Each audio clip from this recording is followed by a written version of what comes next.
기분대로 사는 인생 아니라 하나님 뜻대로 살기 원하여 새벽을 깨우러 나오신 우리 대한 가족들을 주님의 이름으로 환영하고 축복합니다.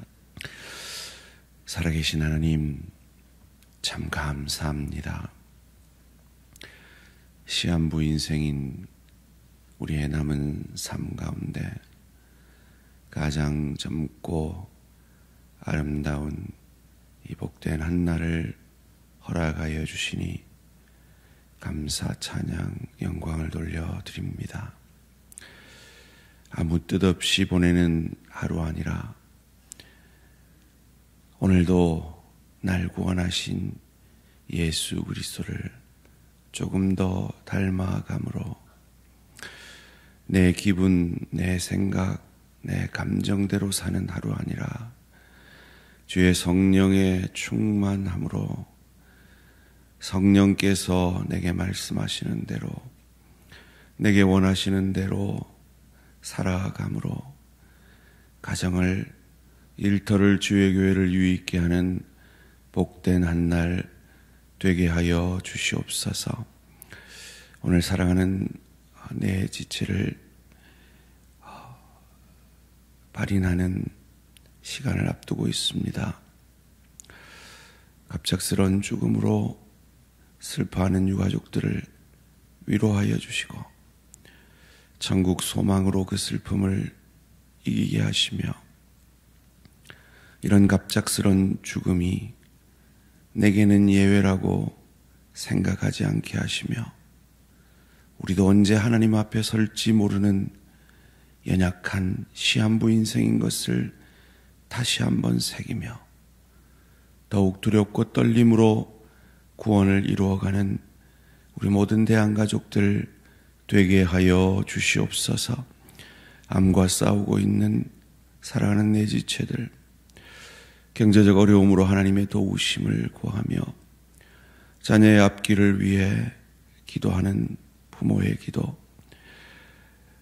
감정이 상하여서 시험 들어 주님이 찾아가 주시지 않으면 일어설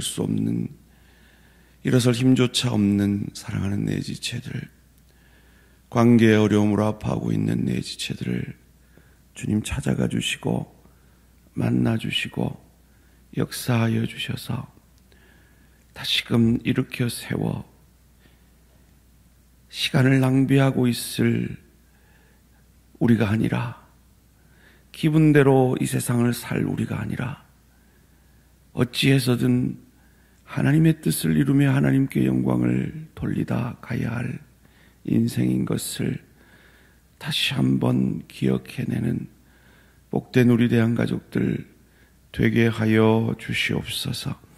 이를 위해 오늘도 말씀 앞에 겸손히 내 생각, 내 기분, 내 뜻 내려놓고 엎드립니다. 말씀이 육신이 되셔서 우리를 살려내시고 우리를 인도하시는 하나님께서 이 말씀이 내 육신이 되어 나를 통해 주의 뜻을, 주의 은혜를 오늘도 가정으로 일터로 주의 교회로 흘려보낼 수 있게 하여 주시옵소서. 감사드리오며 이 모든 말씀 주 예수 그리스도 이름으로 기도합니다. 아멘. 오늘 계신 하나님 말씀 마태복음 14장 13절에서 21절까지 말씀입니다. 마태복음 14장 13절에서 21절까지 말씀 한 절씩 교독하실 때 살아계신 하나님의 음성을 들으시기 바랍니다. 예수께서 들으시고 배를 타고 떠나사 따로 빈들에 가시니 무리가 듣고 여러 고을로부터 걸어서 따라간지라. 예수께서 나오사 큰 무리를 보시고 불쌍히 여기사 그 중에 있는 병자를 고쳐주시니라. 저녁이 되매 제자들이 나와 이르되 이곳은 빈들이요 때도 이미 저물었으니 무리를 보내어 마을에 들어가 먹을 것을 사 먹게 하소서. 예수께서 이르시되 갈 것 없다. 너희가 먹을 것을 주라. 제자들이 이르되 여기 우리에게 있는 것은 떡 5개와 물고기 2마리 뿐이니이다. 이르시되 그것을 내게 가져오라 하시고 무리를 명하여 잔디 위에 앉히시고 떡 5개와 물고기 2마리를 가지사 하늘을 우러러 축사하시고 떡을 떼어 제자들에게 주심에 제자들이 무리에게 주니 다 배불리 먹고 남은 조각을 12바구니에 차게 거두었으며 함께 읽습니다. 먹은 사람은 여자와 어린이 외에 5,000명이나 되었더라. 아멘. 기분이 좋지 않았을 때에도 예수님은 기분이 좋지 않았을 때에도 예수님은 이런 제목으로 잠시 말씀을 생각하고자 합니다. 현대인들은 수많은 우상을 섬기고 있습니다. 비록 우상 앞에 절하지는 않을지라도 하나님보다 더 소중히 여기는 하나님의 영향보다 더 큰 영향을 받는 그것이 그들에게는 모두 우상일 것입니다. 오늘 현대인들이 섬기는 우상 가운데 가장 심각한 우상 중에 하나가 기분이 아닐까 생각해 봅니다. 심지어 예수를 믿는 우리들도 기분이 나빠지면 우리의 가장 큰 의무인 예배도 외면할 때가 있습니다. 기분이 나빠지면 내가 사랑하고 섬기고 복종해야 할 내 아내, 내 남편에게, 내 부모와 내 자녀에게 상처를 주고 내 동료에게 소금과 빗대기보다 덕을 끼치지 못하고 내 지체에게 상처를 주곤 합니다. 기분이 우상이 되는 것이죠. 하나님의 뜻보다 내 기분대로 사는 인생이기 때문입니다. 예수님은 어떠하셨을까요? 오늘 본문 전에 12장 마지막에 예수님은 가족들이 찾아와서 미쳤다고 가족들로부터 외면을 받습니다. 13장 마지막에는 그의 고향 사람들로부터 배척을 받습니다. 그리고 오늘 본문 직전에 그의 동력자이자 그의 친척인 세례 요한의 장례를 치르고 온 제자들이 그것을 알려줍니다. 여러분이 예수님이라면 기분이 어떠셨을까요? 우리는 흔히 예수님을 그냥 하나님의 아들로만 인식합니다. 아닙니다. 예수님은 이 땅에 사실 때 철저하게 신성을 차단한 채 우리와 똑같은 인성을 가지고 사셨습니다. 기분이 나쁘셨을 겁니다. 그래서 예수님은 오늘 본문 가운데 혼자 있고 싶어 하십니다. 13절 말씀입니다. 예수께서 들으시고 배를 타고 떠나사 따로 빈 들에 가시니 무리가 듣고 여러 고을로부터 걸어서 따라간지라. 그 우울한 감정 가운데 홀로 그 감정을 추스리기를 원하셔서 기도하러 가셨던 것 같습니다. 그런데 그런 예수님의 마음도 모른 채 수많은 무리가 그 소문을 듣고 또 예수님을 따라옵니다. 우리가 기분이 다운되었을 때, 누군가가 나를 귀찮게 할 때 우리는 버럭 화를 내거나 도망가거나 침묵할 때가 많겠죠. 그런데 우리 예수님은 어떻게 하십니까? 첫 번째로 그들을 여전히 불쌍히 여기십니다. 14절 말씀입니다. 예수께서 나오사 큰 무리를 보시고 불쌍히 여기사 그 중에 있는 병자를 고쳐주시니라. 예수님의 기분이 지금 바닥임에도 불구하고 그를 홀로 있기를 원하는 그 시간임에도 불구하고 그를 찾아온 백성들을 불쌍히 여기셔서 그 병을 고쳐주십니다. 두 번째로 예수님은 없는 것에 주목하지 아니하시고 있는 것에 주목하고 계십니다. 17절 말씀입니다. 제자들이 이르되 여기 우리에게 있는 것은 떡 5개와 물고기 2마리 뿐이니라. 기분이 나빠지면 우리는 내게 있는 것에 주목하기보다 없는 것에 주목합니다. 기분이 나빠지면 내 남편의 장점보다 단점에 주목하게 되고 내 아내의 잘남보다 못남에 주목하게 됩니다. 기분이 나빠지면 내 일터가 주는 유익보다 일터로 인해 받는 스트레스에 주목하게 됩니다. 기분이 나빠지면 그렇게 사랑스럽던 지체도 미워 보이는 것이 우리입니다. 그런데 예수님은 기분이 바닥임에도 불구하고 없는 것에 주목하지 않으시고 있는 것에 주목하십니다. 세 번째로 예수님은 하나님 앞에 그 기분 나쁜 순간에도 감사하시며 감사 기도를 하십니다. 19절 말씀 함께 읽습니다. 시작. 무리를 명하여 잔디 위에 앉히시고 떡 5개와 물고기 2마리를 가지사 하늘을 우러러 축사하시고 떡을 떼어 제자들에게 주심에 제자들이 무리에게 주니 축사하셨다는 말은 감사기도 하셨다는 말입니다. 우리는 기분이 나쁘면 감사가 안 됩니다. 불평이 되기 마련이죠. 원망이 나오기 마련입니다. 그런데 우리 주님은 그 기분을 초월하여서 감사기도 하십니다. 그 결과가 이 사복음서 모두에 기록된 오병이어의 기적입니다. 이 불쌍히 여기셨다는 이 기록은 마태복음과 마가복음에만 기록이 되어 있습니다.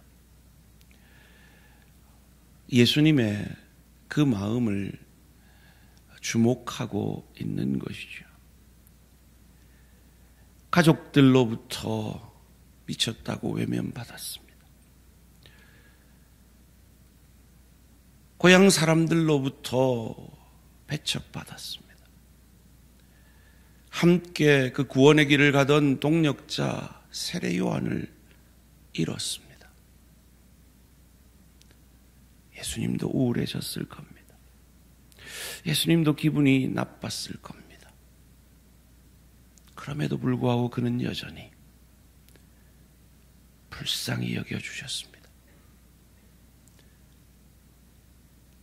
있는 것이 아니라 없는 것이 아니라 있는 것에 주목하셨고 하나님 앞에 감사하셨고 감사기도 하신 그 결과가 오병이어의 기적이었습니다. 12광줄이었습니다. 그리고 묵묵히 그렇게 하나님의 뜻을 이처럼 이루신 예수님이 저와 여러분을 구원해 주셨습니다. 그렇다면 우리는 구원받은 우리는 어떻게 살아야 할까요? 기분대로 살아야 할까요?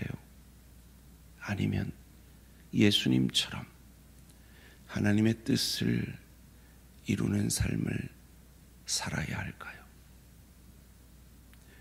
기분대로 살아야 할까요?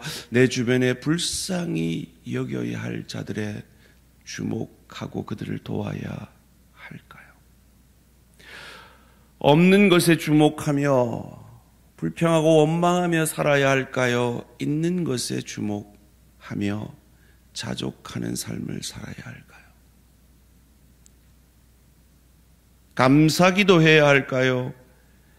없는 것을 달라는 기도만 해야 할까요?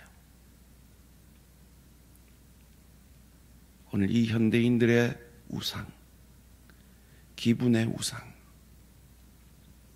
그에 대해서 하나님 말씀하십니다. 우상 숭배하지 말고 주 너 하나님만 섬기라. 그 하나님은 어떤 하나님이십니까? 우리 기분대로 사는 나를 위해 자기 아들을 아끼지 아니하고 내어주신 하나님이십니다. 그로 말미암아 우리는 구원을 받았습니다. 그러기에 우리는 더 이상 내 기분대로 사는 인생일 수가 없습니다. 진정으로 이 구원을 감사하는 우리라면 그럴 수 없습니다. 지금도 죽어가는 영혼들을 불쌍히 여기며 내 도움이 필요한 그들을 향하여 불쌍히 여기며 내게 없는 것에 주목해서 원망하고 불평하기보다 내게 있는 은사와 물질과 시간들을 가지고 하나님의 뜻을 이루며 감사하며 감사 기도 드림으로 도저히 나 같은 자에게 기대할 수 없는 성령의 열매, 오병이어의 기적을 경험하는 저와 우리 모든 성도님들 되시기를 주님의 이름으로 축원합니다. 살아계신 하나님, 오늘도 나는 누군가에게 어떤 환경에 의해서 기분이 나빠질 것입니다. 아니, 직장에 가면 그 사람만 보면 기분이 나빠지기도 합니다. 그 일을 감당하려고 하면 기분이 나빠집니다. 내가 아무리 내 기분을 지키려고 해도 주변이 나를 상하게 합니다. 예수님이 그러했습니다. 그런데 예수님이 자기 기분대로 사셨다면 오늘 병자는 고침받지 못했을 것이고 무리는 배고파 흩어졌을 것입니다. 하나님의 뜻은 이루어지지 못했을 것입니다. 오병이어의 기적은 일어나지 않았을 것입니다. 우리의 삶도 그러할 것입니다. 그러기에 우리는 기분대로 살지 아니하시고 하나님의 뜻을 이루신 예수님을 통해 구원받은 우리는 예수님처럼 기분대로 사는 인생 아니라 아직도 구원받지 못한 영혼들을 불쌍히 여기는 내 도움이 필요한 가족과 동료와 지체를 향하여 불쌍히 여기는 없는 것에 주목하는 것이 아니라 있는 것에 주목함으로 하나님 앞에 감사함으로 참 쓰임받기 부족한 나 같은 죄인을 통해서도 하나님께서 놀라운 은혜의 도구로 쓰임받는 오병이어의 기적의 주인공이 되는 우리 모든 대한가족들 되게 하여 주시옵소서. 감사드리오며 이 모든 말씀 주 예수 그리스도 이름으로 기도합니다. 아멘. 하늘에 계신 우리 아버지여, 이름이 거룩히 여김을 받으시오며 나라가 임하시오며 뜻이 하늘에서 이루어진 것 같이 땅에서도 이루어지이다. 오늘 우리에게 일용할 양식을 주시옵고 우리가 우리에게 죄 지은 자를 사하여 준 것 같이 우리 죄를 사하여 주시옵고 우리를 시험에 들게 하지 마시옵고 다만 악에서 구하시옵소서. 나라와 권세와 영광이 아버지께 영원히 있사옵나이다. 아멘. 오늘은 새로운 시민교회 박성광 목사님을 위한 기도 제목입니다. 첫 번째로 장애 아동들의 치료를 위해서, 두 번째로 교육부서 사역도 감당해낼 수 있는 교회 되도록, 세 번째로 예배당 수리가 잘 되어 예배에 지장이 없도록 장애 아동들의 치료와 교육부서 사역과 예배당 수리를 위해서 새로운 시민교회 박성광 목사님을 위해 기도해 주시기 바랍니다. 오늘 하루도 승리하시기 바랍니다.